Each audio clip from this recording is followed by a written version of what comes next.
शनिवार वाड्यामध्ये काही मुस्लिम महिलांनी नमाजाचं पठण केलं, त्यामुळे भारतीय जनता पक्षाच्या नेत्या मेधा कुलकर्णी यांच्या नेतृत्वाखाली काही भारतीय जनता पक्षाचे कार्यकर्ते व हिंदुत्ववादी संघटनांनी तिथे जाऊन गोमूत्र शिंपडलं। आता हे पाहून आमच्या कपाळावरती हात मारून घेण्याची वेळ आलेली आहे। शनिवार वाडा म्हणजे यांना काही तीर्थस्थान देवस्थान वाटलं का? या शनिवार वाड्यामध्ये मस्तानीचा बराच काळ वावर राहिलेला आहे आणि इतिहासानंही पाहिलेलं आहे की शनिवार वाड्याच्या या दरवाजावरती पेशव्यांच्या सरदारांनी छत्रपती शिवाजी महाराजांचा भगवा जरीपटका खाली उतरवून युनियन जॅकही फडकवला होता।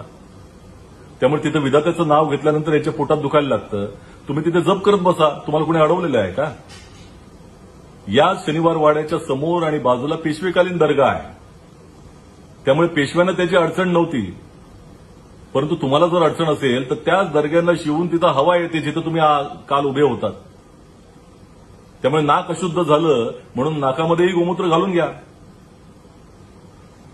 आजही काही पुणेकर असं म्हणतात की काका मला वाचवा अशा आर्त हाका त्या शनिवार वाड्यामधून ऐकायला येतात। आता हा अंधश्रद्धेचा भाग असेल निश्चितपणे, परंतु जर असा समज काही लोकांचा असेल तर तिथे जाऊन विधात्याचं नाव घेतलं तर चांगलंच आहे।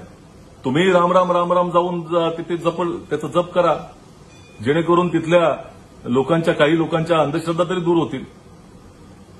बरं, या शनिवार वाड्यामध्ये इतकं काही घडून गेलेलं आहे की तुमच्या समजेनुसार जर गोमूत्र शिंपडून सगळं शुद्ध होत असेल तर संपूर्ण शनिवार वाडा धुवून काढावा लागेल।